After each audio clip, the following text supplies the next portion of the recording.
வணக்கம். தாய் வீடு, மே 2025. சிறுகதை மோகத்தீ. எழுதியவர் உஷா தீபன். வாசிப்பவர் சுதா கிருஷ்ணமூர்த்தி. இவனுக்கு இவன் மீதே வெறுப்பாயிருந்தது.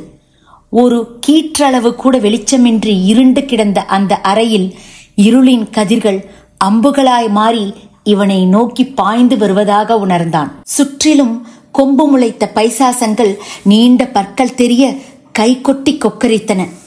ஜன்னலை ஒட்டியிருந்த மேஜையில் வைக்கப்பட்டிருந்த பொம்மை இவனை நோக்கி தலையாட்டி கேலி செய்தது அந்த இருட்டுக்கு ஊடே இவனை துல்லியமாய் உணர வைத்து இவன் சிந்தனையை புரட்டி போட்டது.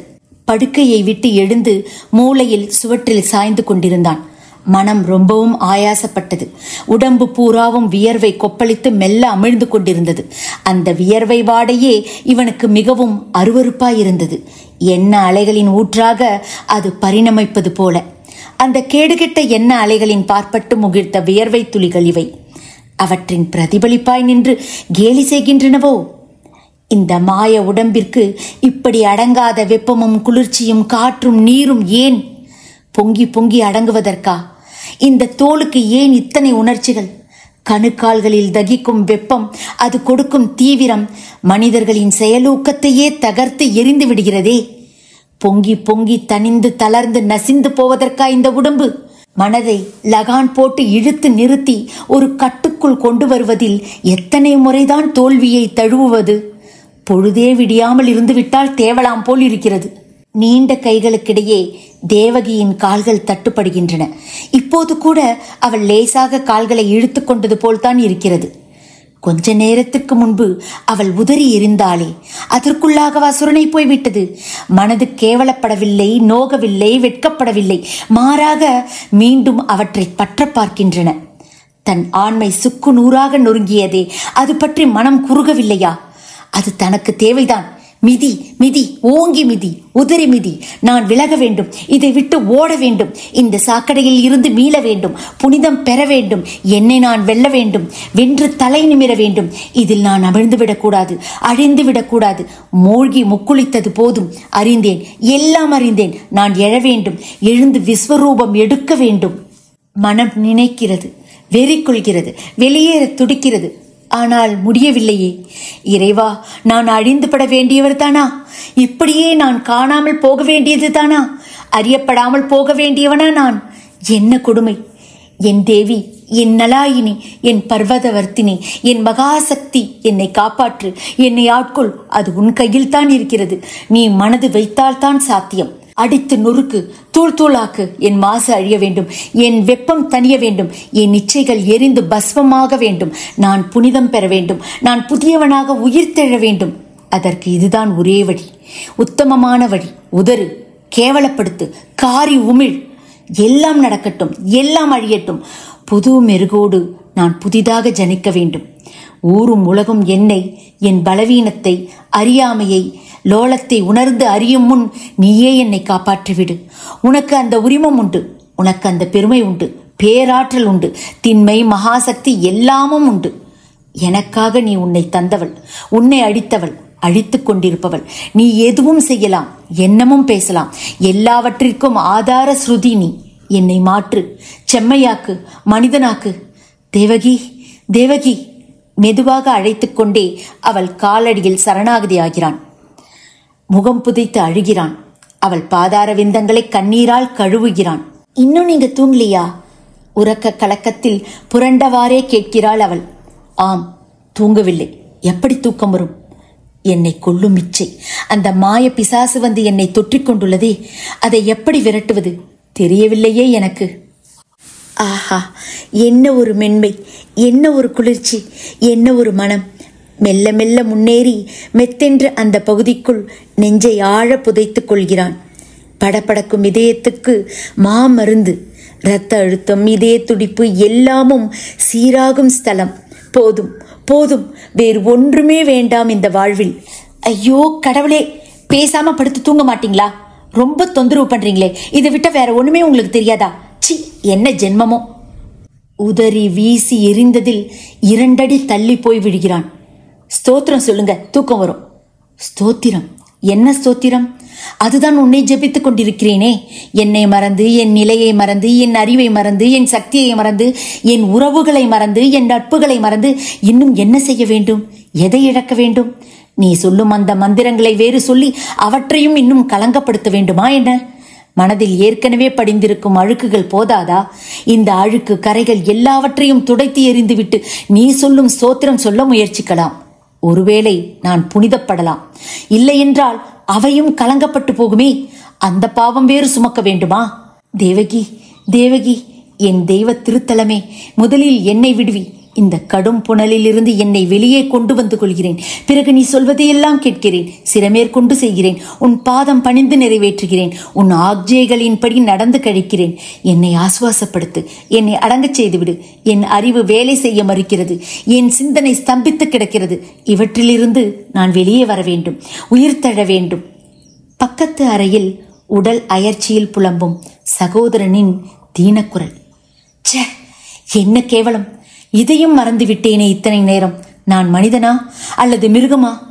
குடும்ப சுகமே காணாத புனிதன், பிறர் எல்லோரும் இன்புற்று இருக்க தன்னை தியாகம் செய்த பேராளன், அவ்வப்போது வந்திருந்து நலமறிந்து செல்பவன். கேவலம், அவன் இருக்கும் போது கூட இதை தவிர்க்க முடியவில்லையா உன்னால்? என்ன ஜென்மம் நீ? சுந்தர், நீ எங்க படுத்துப்ப? ஹால்ல. அப்படியா? நானும் உன் கூட படுத்துக்கட்டுமா? இல்லைண்ணா, நீ அந்த ரூம்ல படுத்துக்கோ. உனக்கு அதுதான் சரியா இருக்கும். அதுதான் சரியா இருக்கும் என்றால் என்ன அர்த்தப்படுத்தி சொல்கிறாய் இந்த வார்த்தைகளை? மனம் அத்தனை கெக்களி கொட்டுகிறதோ உனக்கு? என் மனதை உணர்ந்து கொண்டிருப்பானோ? வாய்விட்டு சொல்லவில்லையாயினும் மனதில் நினைத்திருப்பானோ? சி, வெட்கம் கேட்டவனே, மனசாட்சிக்கு துரோகம் இழைப்பவனே, இது ஒன்றுதானா உலகம்? நீ அறிந்தது அப்படித்தான் போலிருக்கிறது. எத்தனை அரிய பொக்கிஷங்கள் நீ அறிய காத்திருக்கின்றன. எத்தனை அழியா பெட்டகங்கள் தன் வாசலை திறந்து வைத்துக் கொண்டிருக்கின்றன. அங்கெல்லாம் என்று நீ நுழையப் போகிறாய். உன் கண்கள் என்று திறக்கப் போகின்றன. என்று நீ ஒளிபெறப் போகிறாய். என்று நீ உயரப் போகிறாய். என்று நீ விஸ்வரூபம் எடுக்கப் போகிறாய். எல்லாம் மறந்து, எல்லாவற்றையும் இழந்து இந்த காம கடுப்புணலில் வீழ்ந்து மடியப் போகிறாயா? இவன் பார்வை கூர்மைப்படுகிறது. இருட்டுக்குள் தேடுகிறது. பாதி சாத்தியிருக்கும் அறையின் கதவு உள்ளே எதிர்ப்புறம் சுவற்றை பார்த்து படுத்திருக்கும் சகோதரனை பார்க்கிறது. உனக்கு உன் சுகம்தான் முக்கியம். உன் சந்தோஷம்தான் பெரிது. உன் பொழுதுகள், உன் நேரங்கள், உன் கனவுகள் எல்லாம் உன் உன் உன் உன் அப்படித்தானே? அவனும் அப்படி நினைத்திருந்தால், எதுவோ எக்கேடோ கெட்டு போகட்டும் என்று தன் வழியை, திசையை மாற்றியிருந்தால்? ஒரு இங்கிதம் இல்லையா உங்ககிட்ட? உங்க அண்ணா வந்திருக்காரே, இப்படியா இருப்பீங்க? அவர் நம்ம பத்தி என்ன நினைப்பார்? சி, வெக்க கேடு, கேவலம். ஏன் இப்படி அசிங்கப்படுத்துறீங்க? வீடுங்கிறது ஒரு கோவில் மாதிரி. அந்த இடத்தையே உங்க காரியங்கள்னால அசுத்தப்படுத்துறீங்க நீங்க. பெரியவங்க, உறவுக்காரங்கன்னு வந்திருக்க போது ஒரு நாகரிகம் வேண்டாமா? என்ன படிச்சிருக்கீங்களோ நீங்க? இருட்டிலே அவனுக்கு மட்டும் கேட்பது போல் கிசுகிசுக்கிறாள். இல்லை இல்லை, கையில் சவுக்கெடுத்து சொடுக்குகிறாள். தேவைதான் இவனுக்கு. கழுதை வயசாகிறது, ஆனால் அறிவு வேலை செய்ய மறுக்கிறது. இவை எல்லாமும் அவள் சொல்லித்தான் உனக்கு தெரிய வேண்டுமா? உனக்கே மனதில் உதிக்காதா? உன் சிந்தனை உன் கட்டுக்குள் இல்லையா? அதை பிறர் பிராண்டி விட்டால் தான் உனக்கு சுரணை வருமா? உன் அறிவுக்கு எட்டவில்லையா? அல்லது எட்டியும் தட்டிவிட்டதா? இத்தனை நேர்த்தியாக உனக்கு இந்த உடல் கிடைத்திருக்கிறதே, அது யாரால்? ஒழுக்கமும் கட்டுப்பாடும் நிறைந்த உன் பெற்றோர்களால் தானே. அதை பேணி பாதுகாக்க வேண்டாமா நீ? உன் சீரான இந்த உடல் அதை ஒன்றுக்கும் பலனில்லாமல் கொன்று சீரழிப்பதற்கா? திமிர்ந்து திரிவதில் என்ன பெருமை இருக்கிறது? அது ஒரு சாதனையா? காலத்தால் பேசப்படக்கூடிய ஒன்றா அது? நல்ல அடையாளங்களை அழிந்து மறந்து போகக்கூடிய இந்நாளில் நீ உன் உடம்பை அழித்து உன்னையும் அடித்துக் கொள்கிறாயே. இந்த உடலின் மீதான மதிப்பு உனக்கு இவ்வளவுதானா? மயிர்கால்களும் அதனுள் படிந்திருக்கும் வெப்பமும் உன்னை கேவலம் இதற்குத்தானே இழுத்துச் செல்கிறதா? உழைப்பவனுக்கு அந்த பனியின் பார்ப்பட்டு உடல் வெப்பமாகிறது. உனக்கு இதுதான் உன் உழைப்பா? உன் உடலின் வெப்பம் வீணே அதை தணிப்பதற்கா? இந்த காயம் பொய்யில்லையா? அந்த பொய்யை மெய்யாக்க என்ன வழி? அதை பேணுவதா அல்லது அழிப்பதா? உன் உடலே, அதன் உணர்ச்சிகளை நீ வெல்ல வேண்டாமா? அதன் மேன்மையை உணரும் தன்மை இதுதானா? இழுக்கும் பக்கமெல்லாம் சென்று ஆட்படுவாயா நீ?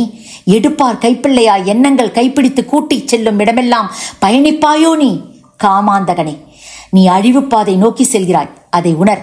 மனதை லகானிட்டு கட்டுப்படுத்த இழுத்து நிறுத்து. உன் கட்டுக்குள் கொண்டு வா. அது செல்லும் பக்கமெல்லாம் நீ போகாதே. என்ன ஓட்டங்களை தடை செய்யவில்லை என்றால் பின் அது தறிகெட்டு பறக்கும். தீய விஷயங்களை தீயென பிடித்துக் கொள்ளும், பற்றிக்கொள்ளும். இனி புதிதாய் பற்றுவதற்கு என்ன இருக்கிறது? அதுதான் பற்றி எரிந்து கொண்டிருக்கிறதே. விட்டு ஒழி, உதறித்தள்ளு இந்த உடலை பூஜி. இத்தனை நல்ல சரீரத்தை முழுமையோடு நிறைவாய் கொடுத்தவனுக்கு நன்றி செலுத்து. அவன் கொடுத்த காயத்தை பாதகமின்றி பாதுகாக்க முயல். அதை பொசுக்காமல் இறைமணக்கச் செய். அறிவுக்கு வேலை கொடு. அதை மிஞ்சிய விஷயம் வேறு இல்லை இந்த உலகத்தில். மீண்டு வெளியே வா. உலகத்தில் முடியாதது ஒன்றுமே இல்லை. முனைப்புதான். அதை முன்னின்று வழி நடத்த வேண்டும். போ, விலகிப்போ, எல்லையை கடந்து போ. சட்டென்று எழுந்து கதவை திறந்து கொண்டு வெளியே வருகிறான் இவன். மெல்லிய குளிர்காற்று உடம்பை தழுவிக்கொண்ட போது சிந்தனை தெளிவு பெறுகிறது. சுந்தா, நான் கிளம்புறேன். ஓடி வந்து அண்ணனின் கைகளை பற்றி கொள்கிறான். குற்ற உணர்வு பீரிட்டு நெஞ்சை அழுத்துகிறது. என்னன்னா, ஏன் 2 நாளைக்கு இருக்கேன்னு சொன்னியே? இல்லை, இருக்கட்டும், நான் போகணும். மனசு தங்கல. சொல்லிவிட்டு போய்க் கொண்டிருக்கும் சகோதரனையே பார்த்து நிற்கிறான். என்ன ஒரு நிதானமும் தெளிவும் நிறைந்த அழுத்தமான நடை. இவன் கண்கள் அவன் பாதங்களையே பின்பற்றுகின்றன. மனசு தங்கல. வார்த்தைகள் கீறி கிழிக்கின்றன இவனை. நன்றி, வணக்கம்.